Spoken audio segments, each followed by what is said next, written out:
Hello বন্ধুরা। তো বন্ধুরা, আপনারা কেমন আছেন? আশা করি সকলেই আপনারা আল্লাহর রহমতে ভালো আছেন। তো বন্ধুরা, আজকে আমি খুবই গুরুত্বপূর্ণ একটি ভিডিও নিয়ে আপনাদের মাঝে হাজির হয়েছি। তো বন্ধুরা, এই ভিডিওটি যদি আপনারা দেখতে থাকেন তাহলে বন্ধুরা অবশ্যই 100% 100% কার্যকরী উপকার পাবেন। আর বন্ধুরা, যারা বলতেছেন আমরা এই গাছটি ব্যবহার করার পর কোনো উপকার পাইনি, তাহলে বন্ধুরা বিশ্বাস করেন আমি সাথে সাথে কবিরাজি চিকিৎসা দেওয়াতে দেবো। তো বন্ধুরা, এই গাছটি যারাই ব্যবহার করেছে তারাই কিন্তু 100% 100% কার্যকরী উপকার পেয়েছে। তো বন্ধুরা, এই গাছটি কিন্তু এই শাকটি কিন্তু আমরা অবহেলা চোখে দেখি। তো বন্ধুরা, এই গাছটিকে আপনারা অবহেলা চোখে দেখবেন না। এই শাকটি আপনারা যেখানেই পাবেন বিনা পয়সায় কিন্তু খুবই সুস্বাদু এই শাকটি খেলে বন্ধুরা আপনাদের অনেক উপকার হবে।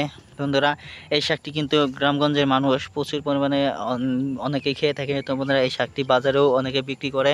তো বন্ধুরা, এই শাকটি যদি খান তাহলে বন্ধুরা অবশ্যই আপনাদের অনেক বন্ধুরা উপকৃত হবেন।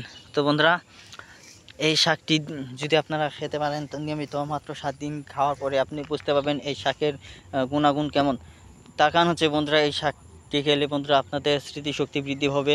যাদের স্মৃতিশক্তি একেবারে দুর্বল, যারা পড়াশোনা মনে করতে পারতেছেন না বা কোনো কিছু মনে করতে পারতেছেন না, তাদেরকে বলবো ভাইরা এই শাকটি যদি খান তাহলে বন্ধুরা মাত্র 7 দিন খাওয়ার পর থেকে আপনাদের স্মৃতিশক্তি বৃদ্ধি পেতে থাকে। তো ভাইরা, এই ভিডিওটি থেকে সামান্য উপকার পেয়ে ফেলে আমাদের চ্যানেলটিকে সাবস্ক্রাইব করবেন। ধন্যবাদ আপনাদেরকে।